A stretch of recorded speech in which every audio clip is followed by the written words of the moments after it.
wrote a book about hacking. I mean, hacking is a way of finding out information. It's kind of slang for somebody who's an investigator, but maybe not liked or not appreciated by the powers that be, right?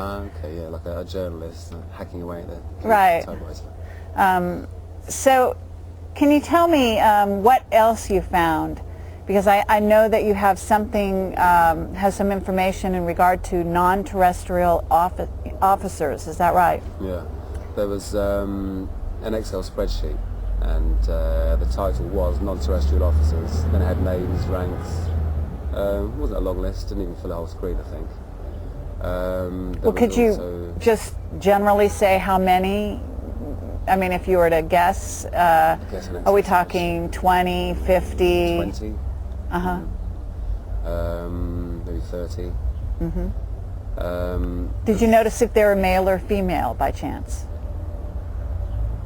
That I can't remember. Okay. First names and last names? Definitely ranks, but nothing to say, Army captain or Navy captain or... So the designation wasn't there as far as which organization they worked for. Huh. So I mean, that was entitled non-terrestrial officers, and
to the White House, but it's overcast and not safe today here in Washington for a helicopter delivery of the president. The one suspects that he is going to be meeting... Obviously, it's not little green men, so I was thinking, what force is this? And that phrase is nowhere to be found on the web or in official Army documentation or anything.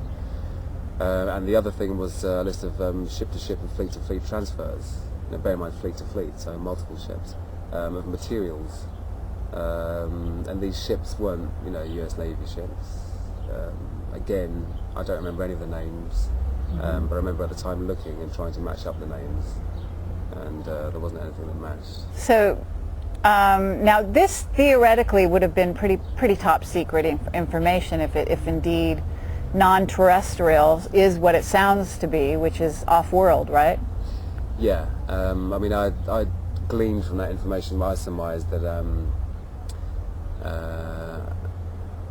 an off-planet sort of space marines is being formed.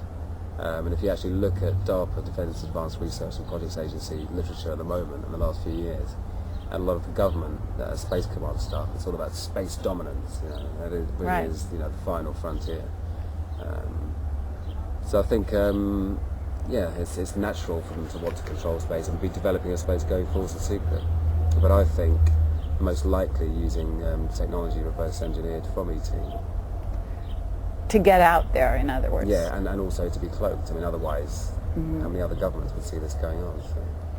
So, and this was, what part, I mean, was this NASA? Where was this? Are you at liberty to say? Again, I wish I was. I find it so hard to remember all of it. It's strange, I can remember IP addresses, but lots of the names and where I was when I found particular things. I remember thinking at the time, this must be NASA and the Navy, and all, secret parts thereof. So it was either the Navy or NASA I was in most likely. But I think it was most likely the Navy, but I'm not entirely sure. Okay. So at this point, this kind of a discovery is really stupendous, right? I mean, for any researcher to come across something like that is pretty intense. If what I surmised to be correct was correct, yeah, and it does kind of point that way, I think. Okay, are you familiar with the Serpo story? We've mentioned it. I mentioned it to you, but I don't know if you've actually, because you're not on the web, right? You haven't been on the web for a number of years. That's correct, yeah. That's part of your, what do you call it, probation? Bail conditions, yeah. Uh-huh. So perhaps you didn't know about it, but it's an alien-human exchange program that supposedly took place between, I think it's 1968, 1978, and there's been a release of information on the web, and I've given you an article here from the Fortean Times to kind of fill you in with it. But just offhand, in hearing about this, there were 12 astronauts that actually went to another planet. The planet was called Serpo in the Zeta Reticuli system, supposedly. Now, a lot of people say this is all disinfo, but the interesting thing is that when you say non-terrestrial officers, there's actually a chance that it could be the Serpo astronauts that this is referring to.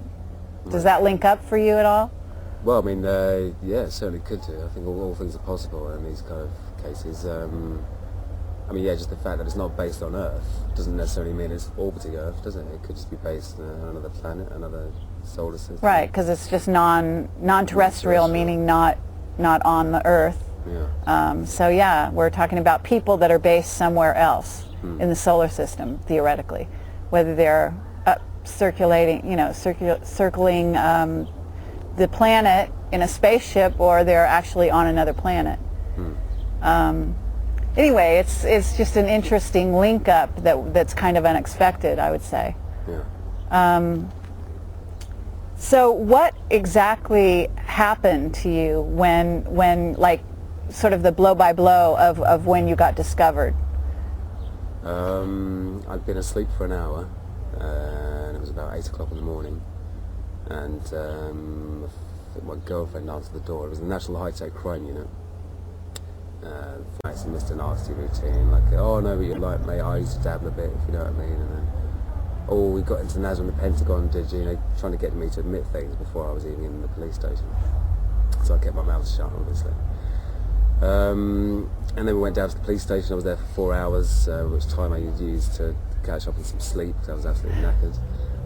Then they brought me out of the cell after interviewing my girlfriend at the time, interviewed me for a few hours, threatened to go back and arrest my girlfriend's 15-year-old cousin, just because she's in the house that the warrant was for, and basically put me under great duress to actually say something without a lawyer being present. Wow. And I thought, well, bugger it, it's all on my hard drive anyway, so I may as well just tell them now, because they'll find out anyway. And that's been my sort of style ever since, just full and frank admissions to the unauthorised access and the material I did download, but not the ridiculous claims of damage. So, and then after that, I had 2 police interviews, the second of which the police had just been to, I think, Washington for the ONI, Office of Naval Investigation, possibly AFOSI as well. And they had a very different tone then, were very, very serious, and asking me more and more questions, and actually trying to get me to admit to being places that I hadn't been in, which I found interesting.